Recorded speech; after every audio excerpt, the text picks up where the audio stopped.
নমস্কার, cooking with আশা চ্যানেলে তোমাদেরকে স্বাগত। আজকে আমি তোমাদেরকে তেলাপিয়া মাছের একটা রেসিপি দেখাবো, সেটা হলো তেলাপিয়া মাছের ঝাল। তোমরা তো সর্ষে বাটা দিয়ে অনেক তেলাপিয়া মাছের রেসিপি খেয়েছো, কিন্তু আজকে একটুখানি অন্যরকম করে দেখাবো।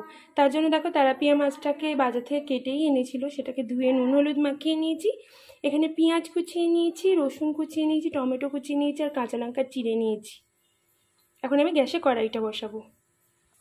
গ্যাসে আমি কড়াই বসিয়ে নিয়েছি, কড়াইটা এখন গরম হয়ে গেছে।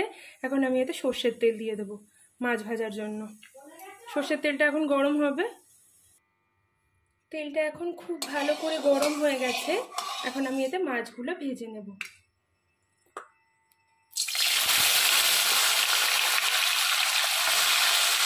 সব মাছগুলোকে আমি সব ভেজে তুলে নিয়েছি। এখন এই তেলে প্রথমে আমি কালো জিরে ফোড়ন দেব। তারপর আমি প্রথমে রসুনটা দিয়ে নেব। রসুন কুচিটা আমি ফার্স্টে দিয়ে দেব।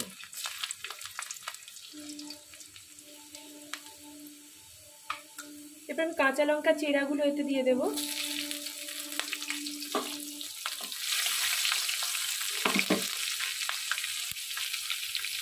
এরপরে আমি পেঁয়াজগুলো দিয়ে দেবো।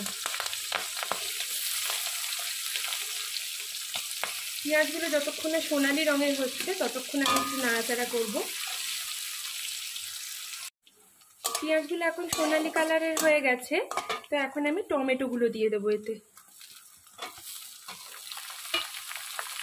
টমেটোটা দিয়ে আমি একটুখানি নুন দিয়ে দেবো, যাতে টমেটোটা খুব ভালো করে গলে যায়।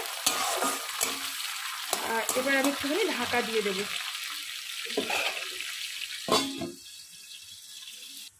ঢাকাটা এখন আমি খুলবো। টমেটোটা কিন্তু এখন সেদ্ধ হয়ে গেছে। এখন আমি একটা মশলার পেস্ট করে রেখেছিলাম, 1 চা চামচ কাশ্মীরি লঙ্কার গুঁড়ো, গ্রেভির আন্দাজে নুন আর একটু হলুদ জলের সঙ্গে মিশিয়ে আমি এরকম একটা পেস্ট মতন করে রেখেছিলাম। এইটা এখন এতে দিয়ে দেবো। দিয়ে আমি একটু নাড়াচাড়া করব, 2 মিনিট মতো এটা নাড়াচাড়া করব। 2 মিনিট মতো এটাকে কষানো এখন হয়ে গেছে আমার। তো এখন আমি এতে জল দিয়ে দেবো। এবার ঝোলটা ফোটা অবধি আমি অপেক্ষা করব। ঝোলটা এখন ফুটে গেছে, এবার আমি এতে মাছগুলো দিয়ে দেব।